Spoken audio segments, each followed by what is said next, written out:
कैसे हैं आप सभी। उम्मीद करती हूँ सब अच्छे होंगे, खुश होंगे और अपनी फैमिलीज़ के साथ मज़े में होंगे और अल्लाह ताला सबको खुश रखे, आबाद रखे, आमीन। तो चलिए जल्दी से अपने आज के व्लॉग का आगाज़ कर लेते हैं। तो सबसे पहले आज के दिन का आगाज़ करते हैं खूबसूरत से वेदर के साथ। तो देखिए आसमान पे कितने गहरे बादल आए हुए हैं और अभी यूँ लग रहा है कि जैसे थोड़ी ही देर में बारिश हो जाएगी।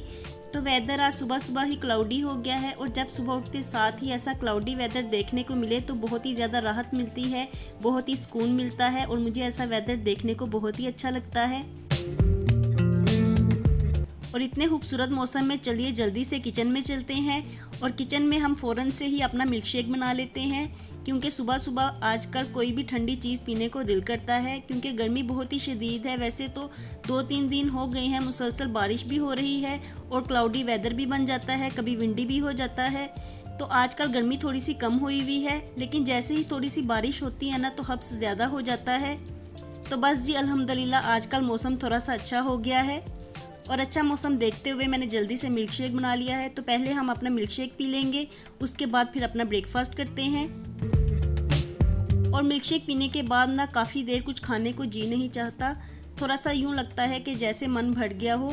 तो हाफ आवर के बाद ही मैं ब्रेकफास्ट बनाने के लिए किचन में दोबारा से आई हूँ और ब्रेकफास्ट मैं वही बना रही हूँ जो हम डेली करते हैं, यानी एग ब्रेड्स।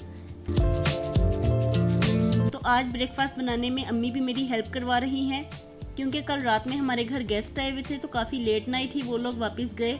और जब वो लोग वापस गए तो इस कदर शदीद नींद आ रही थी कि मैंने कुछ भी नहीं किया और ना ही मैंने चीज़ों को तरतीब दिया और ना ही बर्तनों को वॉश किया।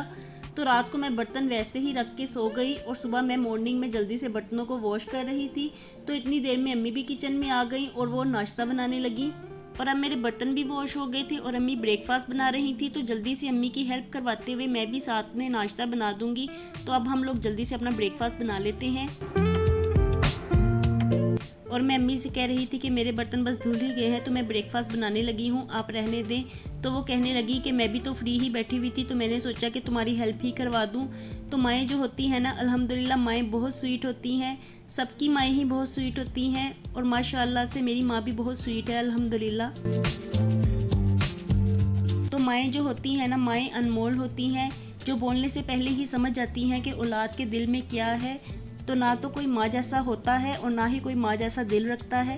तो अपने माँ बाप की ना बहुत ज़्यादा कदर करें, बहुत ज़्यादा, क्योंकि इनका मुकाबला कोई भी नहीं कर सकता। ना तो कोई इन जैसा दिल रखता है और ना ही कोई इन जैसा प्यार दे सकता है। तो जितना भी हो सके अपने माँ बाप के साथ प्यार करें और उनकी कदर करें।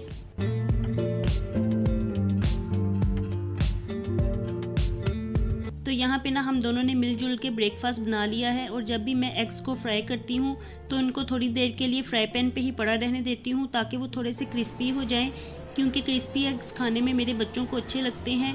और जो एग्स हाफ़ फ्राई होते हैं तो बच्चे उनको खाते नहीं हैं, तो इसलिए फ्राई करने के बाद मैं फ्राई पैन पे ही एग्स को पड़ा रहने देती हूँ ताकि थोड़े से क्रिस्पी हो जाएं। और मैं अभी ब्रेकफास्ट बना ही रही थी कि बाहर बारिश के होने की आवाज़ आई, तो जल्दी से मैं ब्रेकफास्ट को वहीं पे छोड़ के बाहर मौसम देखने के लिए आ गई। और बादल तो काफ़ी देर से ही घने बने हुए थे तो बारिश ने होना ही था।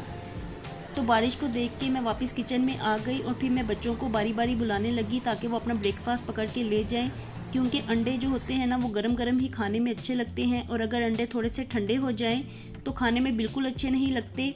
तो इसलिए मैं बारी बारी से ब्रेकफास्ट बनाती गई और बच्चों को देती गई और बच्चे रूम में आके अब अपना ब्रेकफास्ट कर रहे थे और अम्मी भी आ गई थी अपना ब्रेकफास्ट लेके रूम में।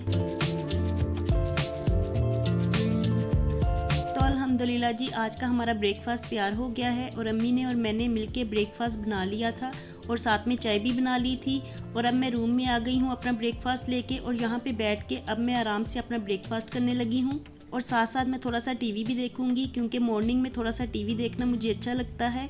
कोई भी ड्रामा सीरियल हो या व्लॉग्स हो तो वो मैं देखती हूँ और काफ़ी अच्छा लगता है देखने में। और अब मैं क्लीनिंग स्टार्ट करने लगी थी और क्लीनिंग करने से पहले मैं बेड की चादर को ठीक तरह से बिछाने लगी थी। तो मैंने कल के व्लॉग में आपको बताया था कि बच्चे काफ़ी देर तक एक जगह पे ही बैठ के मोबाइल खेलते रहे और वो मोबाइल्स पे काफ़ी ज़्यादा गेम्स खेलते रहे। तो रात में चूँकि मैं बहुत ज़्यादा थकी भी हुई थी तो इसलिए मैंने बेड की चादर को ठीक नहीं किया और ऐसे ही रहने दिया। लेकिन हम लोग यहाँ पे सोते नहीं हैं, यहाँ पे कोई भी नहीं सोता, हम लोग एक ही रूम में सब सोते हैं। तो ये रूम हमारा खाली ही रहता है ऐसे रात में। तो डे में कभी कभार अम्मी यहाँ पे आके न्यूज़ सुनती हैं। तो इस रूम को हम लोग ज़्यादा यूज़ नहीं करते, लेकिन कल चूँकि गेस्ट आए थे तो वो लोग इसी रूम में बैठे थे। और अब मैं चादर ठीक करने लगी थी तो मुझे लगा कि चादर गंदी हो गई है और आज इस रूम की चादर को चेंज करने का भी डे था। तो इस रूम की चादर को मैं वीकली ही चेंज करती हूँ। तो आज मैं अब यहाँ की चादर को चेंज कर दूँगी और दूसरी चादर बिछाऊँगी।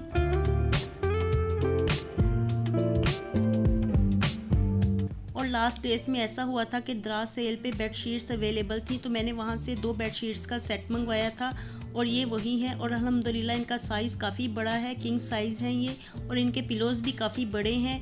फैब्रिक भी अच्छा है और इनकी क्वालिटी भी काफ़ी अच्छी है और साइज़ भी अच्छा है। तो मैं इनसे फुली सेटिस्फाइड हूँ। ये देखने में भी अच्छी लगती हैं और वैसे भी क्वालिटी वाइज भी अच्छी हैं। तो अल्हम्दुलिल्लाह अच्छा एक्सपीरियंस था मेरा ये। बस जी यहाँ पे जल्दी जल्दी से ही मैंने बेडिंग कर दी और सुबह उठते साथ अगर फ़ौरन से बेड को अरेंज कर दिया जाए और चादर झाड़ के बिछा ली जाए तो ऐसे में घर नीट लगना शुरू हो जाता है। क्योंकि जब बेड ही नीट होगा तो देखने में घर भी नीट ही लगेगा। और अगर बेड बिखरा हुआ पड़ा होगा और चीज़ें इधर उधर बिखरी हुई पड़ी होंगी तो ऐसे में देखने में घर भी गंदा लगेगा। तो मैं क्लीनिंग का काम स्टार्ट करने से पहले बेडिंग करती हूँ और उसके बाद ही क्लीनिंग करती हूँ। और डस्टिंग मैं साथ साथ भी करती रहती हूँ और कभी कभार मैं डस्टिंग सब काम कर लेने के बाद भी करती हूँ आराम से। और सुबह उठते साथ किसी भी घर में हाउसवाइफ्स का सबसे बड़ा टास्क चीज़ों को अरेंज करके उनकी जगह पे रखना होता है। क्योंकि बच्चों वाले घर में तो चीज़ें ऐसे ही बिखरी हुई पड़ी रहती हैं, तो चीज़ों को अरेंज करके रखना और मेंटेन रखना बहुत ज़रूरी होता है। तो यहाँ पे मैं भी रूम में जो चीज़ें बिखरी हुई पड़ी हुई हैं तो उनको अरेंज करके उनकी जगह पे रख रही हूँ। तो मॉर्निंग में क्लीनिंग का काम करते करते ही काफ़ी ज़्यादा टाइम लग गया और अब मैं आपको शाम का मंजर दिखा रही हूँ। तो देखिए आसमान देखने में कितना अच्छा लग रहा है। कहीं कहीं पे तो बादल है और कहीं कहीं से आसमान साफ़ है और देखने में काफ़ी अच्छा लग रहा था शाम का मंजर।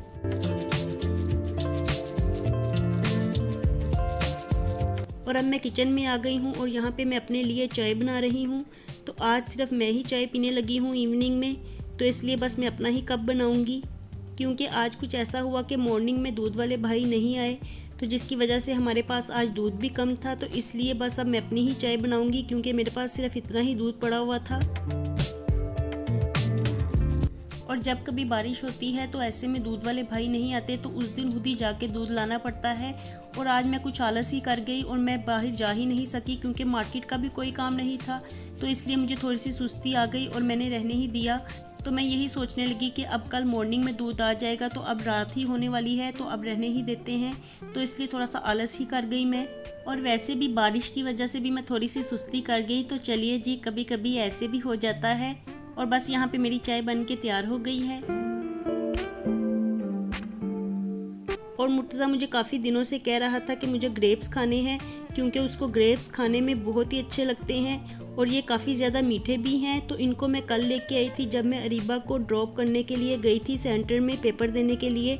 तो वापस आते हुए रास्ते में मुझे ये ग्रेप्स दिखाई दिए तो मैंने इसे ले लिया क्योंकि मुर्तज़ा को ये बहुत ज़्यादा पसंद है। बल्कि मुर्तज़ा ने ही मुझे कहा कि मामा यहाँ पे ग्रेप्स लगे हुए हैं तो इनको ले लें, क्योंकि इसको खाने में ये बहुत ज़्यादा पसंद है और काफ़ी दिनों से ये याद भी कर रहा था कि मुझे ग्रेप्स ला के दें।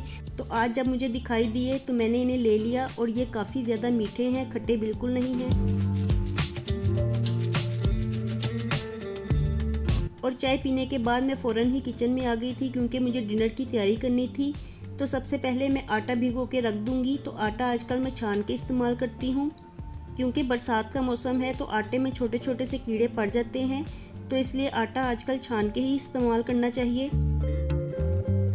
तो बस यहाँ पे मैं आटा छान रही थी और इसके बाद मैं आटा भिगो के रख दूंगी और थोड़ी देर के लिए इसको फ्रीज़र में रख दूंगी ताकि ये ठंडा हो जाए और सेट भी हो जाएगा।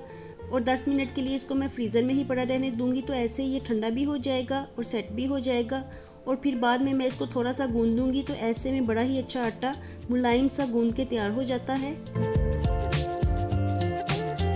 और बैकग्राउंड में अगर आप देख सकें तो प्रेशर लगाया हुआ है मैंने।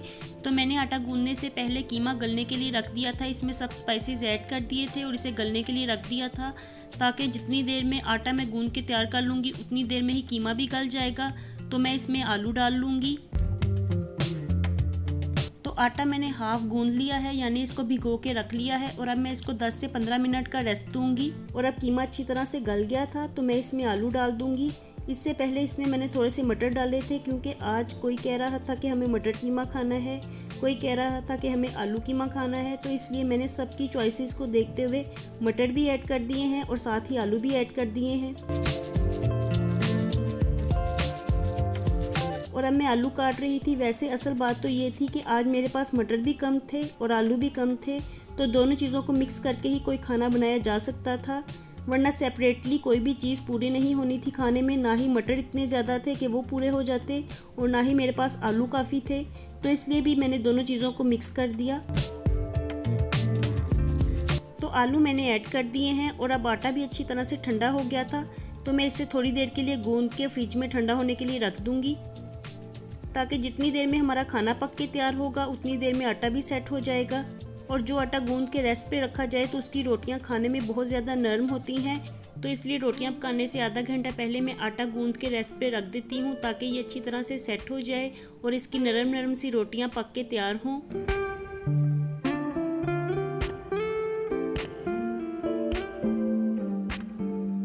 तो बस जी, यहाँ पे मैंने आटा गूंद लिया है और आटा गूंदने में मुझे सिर्फ 2 मिनट ही लगे हैं और अब मैंने इसे फ्रिज में ठंडा होने के लिए भी रख दिया है। और आटा गूंदने के बाद मैं कभी भी परात को ऐसे नहीं छोड़ती, क्योंकि इसके ऊपर आटा फिर सूख जाता है, जिसको उतारते हुए काफ़ी ज़्यादा एफर्ट्स भी लगानी पड़ती हैं। और अगर कभी सूखा हुआ आटा हम हाथों के साथ ही उतारने लगें तो इस तरह से नाखून भी ख़राब होने का खतरा रहता है, तो इसलिए आटे वाली परात जो होती है तो मैं इसको फ़ौरन ही वॉश करके रख देती हूँ। और इतनी देर में ही मैंने देखा कि जो मैंने कीमा गलाने के लिए प्रेशर भी इस्तेमाल किया था तो वो भी गंदा ही पड़ा हुआ था, तो उसको भी मैंने साथ ही वॉश करके रख दिया है। और बस यहाँ पे आलू मटर कीमा तैयार हो गया था। आलू सॉफ्ट हो गए थे तो मैंने इसमें थोड़ा सा गरम मसाला ऐड कर दिया और थोड़ी सी हरी मिर्ची ऐड कर दी। तो आज मेरे पास हरा धनिया बिल्कुल नहीं था, तो इसलिए मैं उसे ऐड नहीं कर सकी। और अब खाना तो बन के तैयार हो गया था, तो साथ ही जल्दी से अब मैं रोटियां भी बना लेती हूँ। आज वैसे ज़्यादा टाइम नहीं हुआ, लेकिन मैं जल्दी से ही आज डिनर बनाने वाली हूँ। और यहाँ पे मेरे पास थोड़ी सी दाल भी फ्रीज़ की हुई पड़ी हुई थी, तो मैंने उसे भी निकाल के गर्म कर लिया है। तो आज मेरा दिल चाह रहा था कि थोड़ी सी दाल भी साथ में खाऊं, तो वेरिएशंस होनी चाहिए, चाहे वो कोई काम हो या फिर खाना हो, तो वेरिएशंस अच्छी लगती हैं।